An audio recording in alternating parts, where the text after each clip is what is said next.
Let's start with a new chapter that is special features of audit of banks and NBFC. In this unit one is special features of audit of banks. तो पहले special features of audit of banks में पहला तो answer है legal. तो legal framework में कौन कौन से लीगल फ्रेमवर्क कौन कौन से एक्ट अपने इस ऑडिट ऑफ बैंक्स पे लगते हैं। तो पहला तो है बैंकिंग रेगुलेशन एक्ट। सेकंड है reserve bank of India act, reserve bank of India act 1934। Third है state bank of India act 1955, state bank of India act 1955।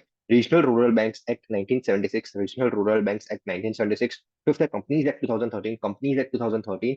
फिर PML act and IT act. तो पांच छह एक्ट है। कौन कौन सा है? Banking regulation act, companies act, reserve bank of India act, state bank of India act, regional rural banks act, PML act, IT act, etcetera etcetera etcetera. Done. Now appointment of auditor कैसे होगा? तो पहले तो appointment letter में क्या क्या होगा? तो for statutory central audit, most banks upon four और मोर सीए फॉर्म्स। तो स्टेट्यूटरी सेंट्रल ऑडिट में चार या फिर उससे ज्यादा सीए फॉर्म्स आएगी। और ऑडिट अपॉइंटमेंट लेटर में क्या क्या चीजें आएगी? अपॉइंटमेंट लेटर में क्या क्या चीजें आएगी? तो पहली तो है पीरियड ऑफ अपॉइंटमेंट आएगा। फिर particulars of other central auditors, जो भी अदर सेंट्रल ऑडिटर्स है उसके बारे में चीजें आएगी। फिर थर्ड है पर्टिकुलर्स ऑफ प्रीवियस ऑडिटर्स, जो अपन ने प्रोफेशनल एथिक्स में पढ़ा था वो आ जाएगा। फिर procedural requirements to be complied. फिर आ जाएगा statement of division of work and responsibilities among joint auditors, मतलब कैसे कैसे काम को डिवाइड करेंगे और उन काम को डिवाइड करने की रिस्पॉन्सिबिलिटी, एक एक इंडिविजुअल काम की रिस्पॉन्सिबिलिटी किसके ऊपर है। फिर आ जाएगा स्कोप ऑफ असाइनमेंट। तो क्या क्या चीजें आएगी? तो पहले तो आ जाएगा पीरियड ऑफ अपॉइंटमेंट, बेसिक चीज है period of appointment, particulars of other central auditors, particulars of previous auditors, procedural requirements to be complied, division of work कितना किसमें होगा, and responsibilities among joint auditor, and the scope of the assignment. However statutory branch audit is carried out by a single CA firm. तो statutory branch audit एक single CA firm कर सकते हैं, but statutory central audit चार और मोर CA forms ही करेगी। In case of statutory branch auditors, appointment letter is similar except particulars of other auditors and statement of division of work। तो बस वो ठीक है। फिर अपॉइंटिंग अथॉरिटी कौन कौन से है? तो अपॉइंट कौन करेगा ऑडिटर को? तो in case of a banking company is to be appointed by the AGM. Banking company में कौन अपॉइंट करता है? तो एजीएम। शेयर होल्डर्स अपॉइंट करते हैं। तो शेयर होल्डर्स कहाँ कहाँ करते हैं? एजीएम में। तो banking company is to be appointed, auditors of the banking company is to be appointed at AGM by the shareholders, whereas auditor of the nationalized bank, अगर nationalized बैंक है तो it will be appointed through the BOD. And वो तो ऊपर के दोनों case में RBI का अप्रूवल चाहिए, क्योंकि आरबीआई अपना माई बाप है, तो आरबीआई का तो अप्रूवल चाहिए ही होगा। So auditors of banking companies to be appointed at AGM of shareholders, whereas auditor of nationalized bank is to be appointed by bank acting through its BOD। तो बीओडी के थ्रू अपन को appoint करना पड़ेगा। इधर के आरबीआई का approval. और SBI के केस में कैग अपॉइंट करेगा, तो controller of auditor general appoint करेगा in case of SBI. Now special consideration in audit of banks for concluding an audit. तो पेक्युलरिटीज विच में necessitated special consideration in audit of banks. तो क्या क्या special consideration होगी होती है in the audit of banks? तो वो है NSD, N square S square D, N square S square D. तो एन से है particular of nature of risk associated. फिर आ जाता है continuing development of new services and banking practice आती रहती है, तो उससे अपना स्पेशल कंसिडरेशन बढ़ जाता है इन case of audit of banks. फिर एस है। तो पहला तो है स्केल ऑफ बैंकिंग ऑपरेशन। दूसरा एस है effect of statutory and regulatory requirements. Statutory and regulatory, and D से आ जाता है डिपेंडेंस ऑन आईटी। तो क्या है? Special audit considerations arise in audit of banks because of NSD, N square S square D. तो हो गया। एन से आ गया नेचर, एन से आ गया new services and banking practices, S से आ गया स्टैट्यूटरी एंड रेगुलेटरी रिक्वायरमेंट्स, और एस से आ गया scale of banking operations, and D से आ गया dependence on IT to process the transactions. Now process of conducting audit of banks. Process क्या है? पहले तो इनिशियल कंसिडरेशन। तो इनिशियल कंसिडरेशन में अपन क्या देखेंगे? तो एक्सेप्टेंस एंड कंटिन्यूएंस, वो अपने ऐसे एसक्यूसी 1 में जो देखा था वो। फिर declaration of indebtedness, terms of audit engagements, communication with previous auditors, planning कर लो, एस्टेब्लिश एंगेजमेंट टीम। तो इनिशियल कंसिडरेशन में जो बेसिक पॉइंट है वही है ऑडिट वाले। फिर अंडरस्टैंडिंग एक बैंक की ऑडिट करने के पहले अपन को क्या क्या अंडरस्टैंड करना है वो है। तो understand bank and it's environment including internal control. Understand bank and it's environment including it's internal control. Understand bank and it's environment including जो उसका इंटरनल कंट्रोल है, वो सबको अंडरस्टैंड करो। फिर understand bank accounting process. Bank की accounting process क्या है उसको रिपरफॉर्म करो, रिकैलकुलेट करो, जो भी करना, बट उसकी एक अंडरस्टैंडिंग ले लो about the bank's accounting process. फिर understanding risk management process, understanding risk management process, तो रिस्क असेसमेंट प्रोसेस कैसे करेंगे? आईसी रोम से अपन को रिस्क मैनेजमेंट प्रोसेस करनी है। तो आईसी रोम, आई से है identification measurement and monitoring of risk, identification measurement and monitoring of risk, identification measurement and monitoring of risk. C से आ जाता है कंट्रोल एक्टिविटीज, सी से आ जाता है कंट्रोल एक्टिविटीज, सी से आ जाता है कंट्रोल एक्टिविटीज। फिर आर से reliable information system, reliable information system, reliable information system. O से आ जाता है oversight by TCWG, oversight by TCWG, oversight by TCWG. And M से आ जाता है मॉनिटरिंग एक्टिविटीज। तो अंडरस्टैंड कैसे करेंगे? पहले तो बैंक और उसका एनवायरमेंट और इंटरनल कंट्रोल को जानो, फिर उसका अकाउंटिंग प्रोसेस को जानो, फिर अपन को करना है आईसी रोम। पहले तो identification measurement and monitoring of risk. C से आ जाता है कंट्रोल एक्टिविटीज, आर से आ जाता है रिलायबल इंफॉर्मेशन सिस्टम, ओ से आ जाता है oversight by TCWG and M से आ जाता है मॉनिटरिंग एक्टिविटीज। तो आईसी रोम करना है। फिर रिस्क असेसमेंट कैसे करेंगे? आइडेंटिफाइंग एंड असेसिंग रोम, फिर assess risk of fraud including money laundering, तो मनी लॉन्ड्रिंग जिसमें इंक्लूड है वो करो। फिर असेस द स्पेसिफाइड रिस्क, ये उतना इंपॉर्टेंट नहीं है रिस्क असेसमेंट में क्या क्या करना है। तो पहले तो आइडेंटिफाइंग एंड असेसिंग रोम करना है, फिर असेस द रिस्क। पहले तो आइडेंटिफाई करो 300, आइडेंटिफाई करो, फिर असेस करो risk of fraud including money laundering and assess the specific risk, वो आईटी रिस्क जिसके लिए बैंक जाना जाता है आईटी रिस्क, तो उनको असेस करो। फिर एग्जीक्यूशन, तो प्रोसेस अब एग्जीक्यूशन कैसे करेंगे ऑडिट ऑफ बैंक की? तो बैंक की ऑडिट करने जाएंगे तब क्या क्या प्रोसेस एग्जीक्यूट कैसे करेंगे? तो पहले तो एंगेजमेंट टीम के साथ डिस्कशन कर लो ऐसे 300 में, फिर prepare responses to assess risk SA 330 में, फिर एस्टैब्लिश ओवरऑल ऑडिट स्ट्रेटेजी 300 में, डिटरमाइन ऑडिट मटेरियलिटी 320, और कंसीडर द गोइंग कंसर्न, मतलब जो अपने ऑडिट में जो जो पॉइंट्स है जो जो ऐसे है वो डाल देना है। तो पहले तो एंगेजमेंट टीम के साथ डिस्कशन करो, ओवरऑल ऑडिट स्ट्रेटेजी बनाओ, फिर प्रिपेयर रिस्पॉन्स टू अगर रिस्क मिला है तो उसके अगेंस्ट अपन रिस्पॉन्स क्या करेंगे वो सब जान लो, and determine the audit materiality and going concern को चेक कर लो। तो that was it execution. Now reporting में तीन चीजें रिपोर्ट करनी है। तो पहले तो इंडिपेंडेंस ऑडिटर रिपोर्ट आएगा, इंडिपेंडेंस ऑडिटर रिपोर्ट जाएगा, फिर L F A R long form audit report जाएगा, and reports report any other matters to bank regulator और गवर्नमेंट। अगर जो कोई भी जानने में आ गई है यहाँ बैंक में कोई गफला हो रहा है तो भाई अगर रिपोर्ट करने की रिक्वायरमेंट है तो वो रिपोर्ट कर दो। So that was it reporting. Now, special considerations in IT environment. Special considerations in IT environment. The sharing of information with auditors. So, considering the importance of IT systems in preparation and PPFS, it is imperative that banks should ensure detailed information with auditors. Like, तो क्या क्या information अपन को sharing of information with auditors, तो क्या क्या information bank को एक auditor को देनी है? तो क्या क्या है? एबीसीडी एमआई से accounting manuals and accounting entries. B से आ जाता है बिजनेस कंटिन्यूटी प्लान्स। फिर सी से आ जाता है controls on recording various e banking and internet internet banking products. तो कैसे अपन कौन कौन से कंट्रोल्स है जिससे अपन रिकॉर्ड कर रहा है various e banking and internet banking products के जो ट्रांजेक्शन हो रहा है वो। फिर डी से आ जाता है data integrity and data security, data integrity and data security.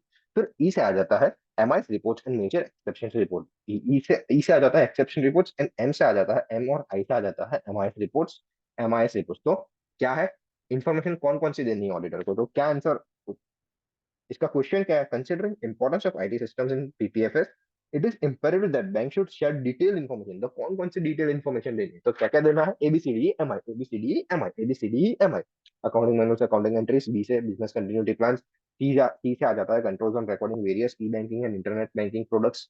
अपना ई से आ जाता है ई से आ जाता एम से आ जाता है एक्सेप्शन रिपोर्ट, एम से आ जाता है M I report, and I से आ जाता है ओवरऑल आईटी पॉलिसी। बता दो फिर key security aspects that auditor needs to address. तो key security controls that auditor needs to address when undertaking audit in computerised bank का इंक्लूड्स। तो क्या क्या की कंसिडरेशन की सिक्योरिटी एस्पेक्ट है? तो वो है सेफ सीडी की सिक्योरिटी, सिक्योरिटी सेफ सीडी को सेव करो, सेफ सीडी। तो एस से आ जाता है verify that segregation of duties is ensured. तो सेग्रीगेशन ऑफ ड्यूटीज हुई है कि नहीं वो चेक करो, सेग्रीगेशन ऑफ ड्यूटीज एस से आ गया।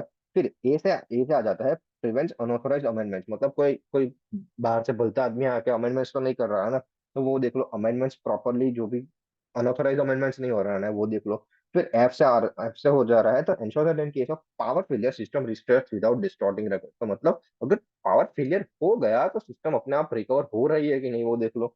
तो एफ से फेलियर। फिर ई से आ जाता है एक्सेप्शनल रिपोर्ट्स आर ऑथराइज्ड, जो भी एक्सेप्शनल रिपोर्ट्स अपन बना रहे हैं वो प्रॉपर्ली ऑथराइज्ड हो रहा है कि नहीं वो देख लो। सी से चेंजेस और ऑथेंटिकेटेड, जो भी चेंजेस अगर कर रहे हैं अपने सिस्टम में, तो वो ऑथेंटिकेटेड ऑथोराइज या फिर ऑथेंटिकेटेड इंसान ही कर रहा है ना, तो वो देख लो। फिर डी से आ जाता है authorised accurate and complete data is available for processing, तो वो देखो तो key security aspects that auditor needs to address क्या है, safe city safe city safe city safe city. ऐसे अपना जाता है सेग्रीगेशन ऑफ ड्यूटीज। ए से आ जाता है अमेंडमेंट्स प्रॉपर्ली अनऑथोराइज तो नहीं हुआ है ना, वो देख लो। फिर एफ से आ जाता है अगर पावर फेलियर हुआ है तो सिस्टम अपने आप रिकवर हो रहा है ना। फिर ई से आ जाता है अपना एक्सेप्शनल रिपोर्ट्स ऑथराइज है कि नहीं। ई से आ जाता है सी से आ जाता है changes are authenticated, and D से आ जाता है authorised accurate and complete data is available और नॉट। तो C D. Now internal control in certain selected areas, तो सिलेक्टेड एरियाज कौन कौन से है, cash, loans and advance, credit card operation, तो बहुत सारे हैं। तो पहले तो अपन कैश में देखा जाए, तो कैश में इंटरनल कंट्रोल्स क्या क्या होने चाहिए। तो पहले तो cash should be kept in joint custody, तो दो रिस्पॉन्सिबल पर्सन के जॉइंट कस्टडी में कैश को रखना है। फिर in addition to normal checking by chief cashier, cash should be tested daily, मतलब कभी भी आके टेस्ट कर लोगे भाई कैश बराबर है कि नहीं।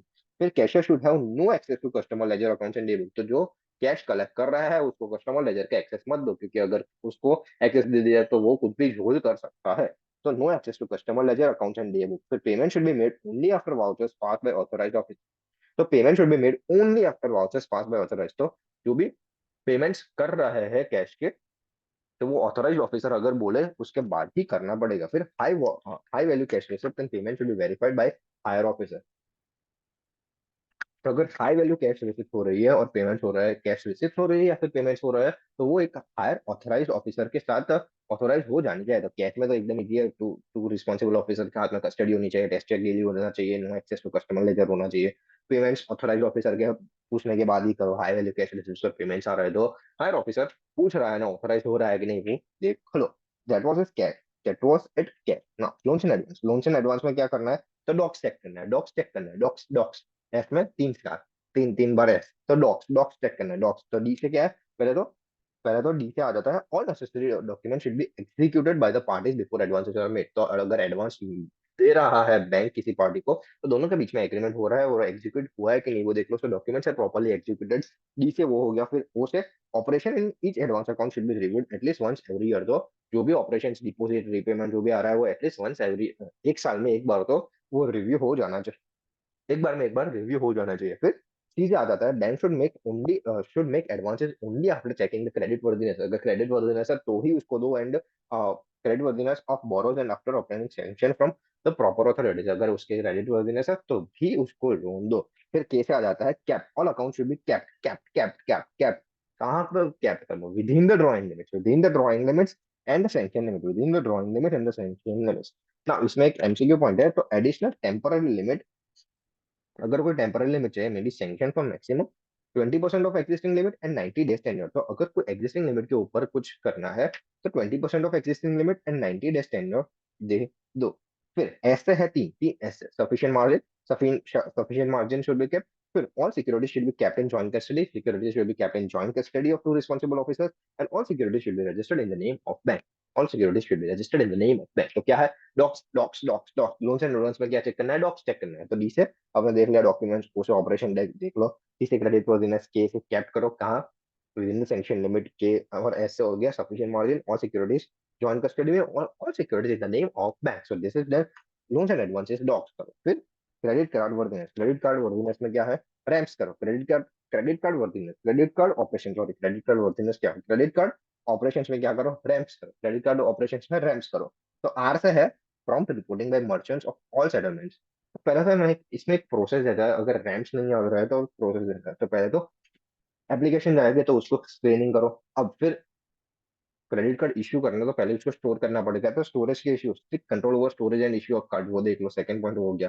फिर अपन क्या किसको देते हैं क्रेडिट कार्ड किसके किससे किधर है, तो मर्चेंट के, so prompt reporting by merchants of all settlements accepted by credit cards, वो दे दो। फिर इंश्योरिंग स्टेटमेंट आ रहा है, तो अब बिल किसका आएगा, कस्टमर का आएगा। तो जो अपना बैंक है वो स्टेटमेंट्स भेज रही है कि नहीं कस्टमर्स को, वो देख लो। So ensuring statements are send regularly and promptly to customer. फिर monitor and follow the customer payments, customer को भेज दिया, उसके पास से पेमेंट आ रहा है कि नहीं वो मॉनिटर करो। फिर आइडेंटिफिकेशन ऑफ पेमेंट्स ओवरड्यू, अगर बहुत टाइम तक अगर ओवरड्यू है तो भाई उसको आइडेंटिफाई करो और उसको पूछो कि भाई क्यों नहीं दे रहा। एंड लास्ट है periodic review of credit card holders account, मतलब इसमें क्या होता है कि अगर वो सामने वाला बंदा टाइम पे पेमेंट कर रहा है, फिर कोई ऐसे एक्सेस एक्सेस लिमिट नहीं यूज कर रहा है तो भाई उसको ज्यादा क्रेडिट लिमिट दे सकते हैं। तो वो करो, periodic review of credit card holder account हो रहा है कि नहीं। तो इसमें एक प्रोसेस की तरह ही याद कर रैम स्टार्ट दिस। तो क्रेडिट कार्ड ऑपरेशंस कैसे हैं, पहले तो effective effective screening of application हो रहा है, फिर स्टोरेज प्रॉपर है, मर्चेंट को दे रहे तो मर्चेंट के पास जो भी अगर कोई घिस रहा है तो प्रॉपर रिपोर्टिंग जा रहा है ना पेमेंट का। फिर insuring statements are send regularly, जो कस्टमर को आप भेज रहे हैं तो वो प्रॉपर्ली हो रहा है। फिर आइडेंटिफिकेशन ऑफ पेमेंट्स ओवरड्यू, अगर लंबे टाइम तक है तो ओवरड्यू बराबर ओवरड्यू हो गया तो भाई पेमेंट कब करेगा वो पूछ लो, फिर periodic review of credit card holders. So this was it, part one of bank audit.